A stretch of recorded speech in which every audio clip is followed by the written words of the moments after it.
Hello students, कैसे हैं आप सभी। तो चलिए करते हैं स्टार्ट अपनी worksheet number 45 for the class 10 science. 16 अक्टूबर की ये वर्कशीट है आपकी और हिंदी मीडियम में हम करने वाले हैं। जो आज की वर्कशीट है बच्चों, तो ये मेंडलीफ की आवर्त सारणी के बारे में आज हम डिटेल में डिस्कस करने वाले हैं। उन्होंने क्या उपलब्धियां की और क्या उनके वर्गीकरण की सीमाएं रही। तो हमने लास्ट वर्कशीट में मेंडलीफ की आवर्त सारणी के बारे में जान लिया था कि उन्होंने किस तरीके से ग्रुप्स बनाए थे, समूह बनाए थे और किस तरीके से आवर्त जो है उस अपनी टेबल के अंदर उन्होंने सेट किए थे। तो आज हम बहुत इंपॉर्टेंट बातें करने वाले हैं मेंडलीफ की आवर्त सारणी से और ये एक इंपॉर्टेंट टॉपिक भी रहेगा आपका, क्योंकि चैप्टर नंबर 4 जो था कार्बन एंड इट्स कंपाउंड्स, जो उससे काफ़ी सारा जो मैटर है उसको कट कर दिया। लेकिन अब जो ये वाला चैप्टर रहेगा आपका, तो इसमें से काफ़ी इंपॉर्टेंट चीज़ें हो सकते हैं, इसमें से आपके क्वेश्चंस आपको देखने को मिल सकते हैं। तो मेंडलीफ की आवर्त सारणी की उपलब्धियां और वर्गीकरण की सीमाएं, ये जो आपकी आज की वर्कशीट है ये वेरी वेरी इंपॉर्टेंट है। इसको आपने अच्छे से समझ लेना है हर एक बात को। अगर कोई भी डाउट आता है तो आप ज़रूर कमेंट करें, इसको नेक्स्ट वर्कशीट में फिर से हम इंक्लूड कर लेंगे जो भी आपके डाउट्स होंगे। तो चलिए स्टार्ट करते हैं आज की वर्कशीट। मेंडलीफ ने जब आवर्त सारणी पर काम किया तो उस टाइम पे कितने एलिमेंट्स नोन थे, कितने तत्व नोन थे। उस टाइम पे 63 तत्वों की जानकारी हो चुकी थी, इनकी रिसर्च हो चुकी थी। एंड मेंडलीफ के अनुसार तत्वों के जो गुणधर्म थे उनके परमाणु द्रव्यमान का आवर्त फलन होते हैं। तो ये उनका बेसिक था कि भाई तत्वों के जो गुणधर्म है वो उनके परमाणु द्रव्यमान और आवर्त का, उसके पीरियड का फलन होते हैं, उसी का जो है रिजल्ट होता है। मेंडलीफ की आवर्त सारणी में ऊर्ध्व स्तंभ है, हमने देखा कि कुछ इस तरीके से ऊर्ध्व स्तंभ हैं और कुछ समूह भी हैं। ठीक है, अब समूह क्या है, जो कि इस तरीके से हैं, यानी कि जो वर्टिकल लाइंस में होंगे, जो खड़ी रेखाएं हैं, वो ऊर्ध्व स्तंभ कहलाते हैं। स्तंभ यानी कि आपको पता ही होगा एक खंबे को बोला जाता है। तो जो समूह है वो ऊर्ध्व स्तंभ में है, और जो क्षितिज पंक्तियां हैं यानी कि जो फैली हुई पंक्तियां हैं, क्षैतिज जो हमारा होता है उसके अनुसार जो ये फैली हुई पंक्तियां होती हैं, इनको हम बोलते हैं पीरियड। तो हमने पता किया था लास्ट वर्कशीट में, हमने किया था कि जो मेंडलीफ हैं उन्होंने अपनी टेबल के अंदर 8 समूह बताए थे और 6 आवर्त बताए थे। आगे बढ़ते हैं उनकी उपलब्धियों के बारे में। तो भाई आप ये समझ लीजिए कि जो मेंडलीफ थे उन्होंने बहुत ज़्यादा मेहनत की हुई है इस विषय पे, और वो एक जीनियस केमिस्ट थे और उन्होंने इतनी सारी चीज़ें इकट्ठी करके दी कि जो हमारी मॉडर्न पीरियोडिक टेबल है वो इसी के ऊपर बेस्ड है। ठीक है, तो बहुत सारी चीज़ें आपको उसमें देखने को मिलेंगी। तो सबसे पहले हम बात करेंगे कि उनकी उपलब्धियां क्या थी, उन्होंने क्या क्या अचीवमेंट्स किए हैं। तो बच्चों देखो, मेंडलीफ ने अपनी आवर्त सारणी में कुछ रिक्त स्थानों को छोड़ा था और वो इस प्रकार ऐसे तत्वों के अस्तित्व का अनुमान लगाया और जो कि उस समय तक वो ज्ञात भी नहीं थे। तो वहाँ आप देख सकते हो कि 63 एलिमेंट, 63 तत्व ही नोन थे उस टाइम तक, इन सिर्फ इनकी ही जानकारी थी। लेकिन जब मेंडलीफ ने अपनी टेबल बनाई थी और उसमें आवर्त और समूह रखे थे, तो वहाँ उन्होंने कुछ स्थान जो है वो खाली छोड़ रखे थे। ये सब भरे हैं, लेकिन कुछ बीच में जो है ना वो उन्होंने ब्लैंक भी छोड़े थे, ताकि उनकी रिसर्च, उससे ये पता चलता है कि उनकी जो रिसर्च थी वो इतनी ज़बरदस्त थी कि उन्हें अब तब से ही इतना अनुमान हो गया था कि अभी कुछ और एलिमेंट्स भी ढूंढने बाकी हैं, अभी हमारे लिए और बहुत सारा काम है और वो भी ढूंढे जाएंगे। तो उन्होंने अपने अनुमान से ये चीज़ें की थी और वो बाद में सच साबित हुई थी। तो देखो ज़रा उन्होंने क्या किया था, एक उन्होंने अनुमानित तत्व लिखे थे।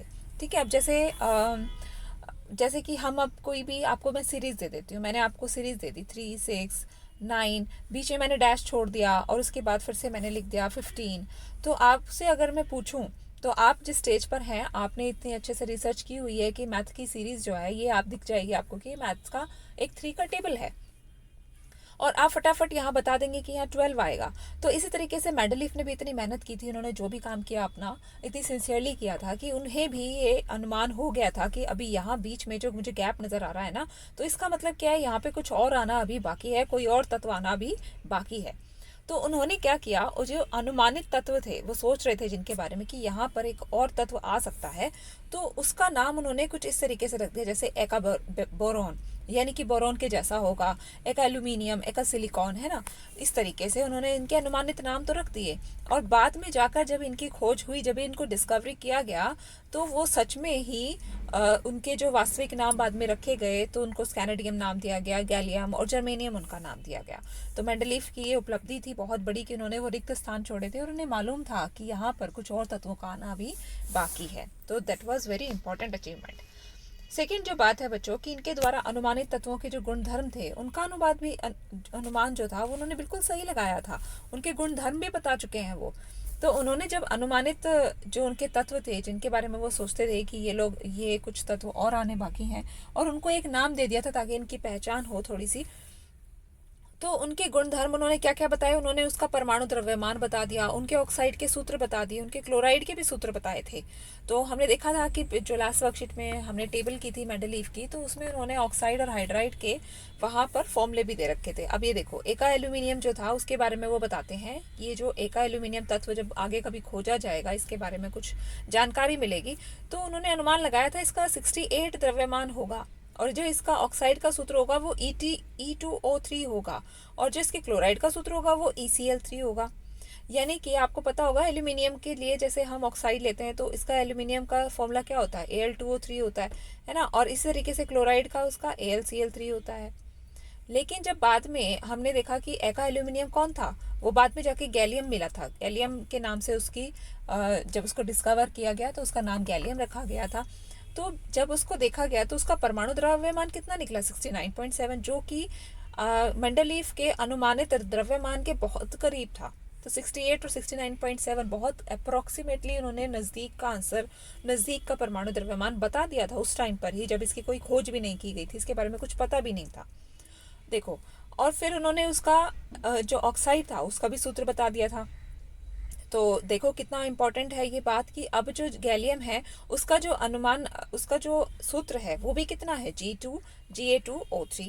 ठीक है, तो ये उसका ऑक्साइड हो गया जो कि बिल्कुल एल्यूमिनियम के साथ ही मिलता है, और उसका जो क्लोराइड है वो क्या है, GaCl3, जो कि बिल्कुल AlCl3 के बिल्कुल सिमिलर है ना। तो कितने इंपॉर्टेंट उन्होंने ये उपलब्धियां थी उनकी, और हमारे लिए आज तक कितने काम आ रही हैं। थर्ड जो उनकी उपलब्धि थी, देखो उन्होंने क्या किया कि मेंडलीव की जो आवर्त सारणी थी उसमें उत्कृष्ट गैसों जिनकी खोज बाद में हुई है, जिनके बारे में बाद में पता चला है, जो उत्कृष्ट गैसें होती हैं जो किसी के साथ सक्रियता नहीं रखती, उनको भी पिछली अवस्था को छेड़े बिना नए समूह में रखा जा सका था। तो उन्होंने जो अपनी टेबल बनाई थी उसके अंदर एक टेबल में एक समूह को इस तरीके से छोड़ दिया गया था कि बाद में इजीली ये जो गैसेस जब इनकी खोज होती गई, इन गैसेस को इजीली इस टेबल के अंदर पुट किया जा सका। तो देखो कितना इम्पोर्टेंट था उनका ये सारा काम। तो मेंडलीव ने तत्व से बनने वाले हाइड्राइड और ऑक्साइड के सूत्रों को तत्वों के वर्गीकरण के लिए मूलभूत गुणधर्म माना था। तो उन्होंने एक फंडामेंटल वे रखा था अपने इस वर्गीकरण के लिए। तो मूलभूत जो गुणधर्म था वो उन्होंने क्या रखा था, उन्होंने हाइड्राइड और ऑक्साइड के सूत्रों के द्वारा उन तत्वों को पहचानने की कोशिश की थी कि इनकी प्रॉपर्टीज क्या होंगी, इनके गुणधर्म क्या रहेंगे। तो ये बेटा इनकी उपलब्धियां थी, 3 उपलब्धियां थी इनकी। एक तो ये कि उन्होंने पहले से ही अनुमान लगा लिया था कि अभी कुछ और तत्वों का मिलना बाकी है। दूसरी बात ये थी कि जो उन्होंने उनके गुणधर्म बताए थे ना उन अनुमानित तत्वों के, वो बिल्कुल सही साबित हुए बाद में। परमाणु द्रव्यमान उनका, उनके ऑक्साइड का सूत्र, उनके क्लोराइड का सूत्र, ये सारी चीजें बिल्कुल सही साबित हुई बाद में। और फिर थर्ड पॉइंट ये था कि जो उत्कृष्ट गैसें जिनकी खोज बहुत बाद में हुई थी, उनको भी मेंडलीव की टेबल में इस तरीके से जगह दे दी थी उन्होंने कि कल को जब वो डिस्कवर हुई तो कुछ भी छेड़खानी करने की जरूरत ही नहीं पड़ी उनकी टेबल में, वो इजीली से फिट हो गए जो भी एलिमेंट्स बाद में डिस्कवर हुए। अब आती है बात सीमाओं की। तो भाई कुछ सीमाएं भी थी इतनी मेहनत करने के बाद, लेकिन उन्होंने इतने कम रिसोर्सेज में उस टाइम पर इतने सारे रिसर्चेस की, तो कुछ सीमाएं हो सकती हैं। तो देखिए जरा क्या क्या सीमाएं थी, क्या क्या लिमिटेशंस थी उनकी। मेंडलीव अपनी आवर्त सारणी में हाइड्रोजन की सही स्थिति का पता नहीं लगा सके थे, क्योंकि हाइड्रोजन के गुणधर्म क्षार धातुओं और हेलोजन दोनों से मिलते हैं। अब सबसे देखो ये इंपॉर्टेंट पॉइंट है, इसको जरा समझेंगे कैसे। मेंडलीव अपनी आवर्त सारणी में हाइड्रोजन की स्थिति का सही पता नहीं लगाया जा सका। ये तो आज तक भी जो है थोड़ा सा विषय रहता है सोचने का, हाइड्रोजन को किस ग्रुप में रखें। ऐसा क्यों है कि इसको क्षार धातुओं में भी रखा जाता है और हेलोजन में भी रखा जा सकता है। वो इस वजह से है बच्चों, क्योंकि आपको पता होगा कि हाइड्रोजन जो है उसकी जो वैलेंसी है वो कितनी है, उसकी वैलेंसी 1 होती है। वो एक इलेक्ट्रॉन को कर सकता है, यानी कि उसका जो ये जो शेल होती है उसकी, उसके अंदर एक ही इलेक्ट्रॉन होता है। ठीक है, और अगर इसको एक इलेक्ट्रॉन कहीं से मिल जाता तो इसको अपने अपने ऑक्टेट को ये कंप्लीट कर लेता है और एक उत्कृष्ट गैस की तरह बिहेव करेगा। अब यहाँ पर हाइड्रोजन की जो इसके पास इलेक्ट्रॉन भी एक ही है और इसकी वैलेंसी भी एक है, यानी कि अगर इसको चाहिए तो वो भी एक इलेक्ट्रॉन चाहिए और अगर देना है तो भी एक इलेक्ट्रॉन चाहिए। तो हाइड्रोजन की इस बिहेवियर की वजह से इसको क्षार धातुओं में रखा जा सकता है। क्षार धातुओं वाला कौन सा ग्रुप होता है, जो कि हम देखते हैं अभी हाइड्रोजन जहाँ रखा जाता है, हाइड्रोजन के नीचे आपने देखा होगा हाइड्रोजन हीलियम आता है, लिथियम आता है, बेरिलियम आता है। है ना। तो जो क्षार धातुओं वाला ग्रुप है उसके अंदर ये पहले वाला ग्रुप होता है जिसके अंदर सारी क्षार धातुएं हैं। और हैलोजन वाला ग्रुप कौन सा है, जिसमें हम कहते हैं fluorine, chlorine, neon, sodium, sorry fluorine, chlorine, और ये जितने भी इसके अंदर हैलोजन्स आते हैं, आयोडीन हो गया, ब्रोमीन हो गया, तो इसमें भी इसको रखा जा सकता है। क्यों? क्योंकि इनकी जो इलेक्ट्रॉनिक कॉन्फ़िगरेशन के अनुसार ये भी एक इलेक्ट्रॉन को देने का, एक इलेक्ट्रॉन को लेकर अपने ऑक्टेट को पूरा करने की क्षमता रखता है। तो हाइड्रोजन दोनों तरह से बिहेव करता है। जैसे हमारे साथ हुआ था कि हम कार्बन के बारे में बात कर रहे थे कि कार्बन 4 इलेक्ट्रॉन्स को देगा या लेगा, इसी प्रकार की चीज़ एक हाइड्रोजन के साथ भी है कि हाइड्रोजन के पास एक इलेक्ट्रॉन भी है और एक वैलेंसी भी है। ठीक है, तो वो उसको कैसे डील करेगा, इस वजह से हाइड्रोजन की जो प्लेस है पीरियोडिक टेबल में उसका वो हिसाब नहीं लगा पाए थे। उनको किस तरीके से उसकी स्थिति एकदम सही रहेगी वो क्लियर नहीं हो पाया था। जो नेक्स्ट पॉइंट था कि क्षारीय धातुओं की भांति हाइड्रोजन भी हैलोजन, ऑक्सीजन और व सल्फर के साथ एक जैसे सूत्र वाले यौगिक बनाती है।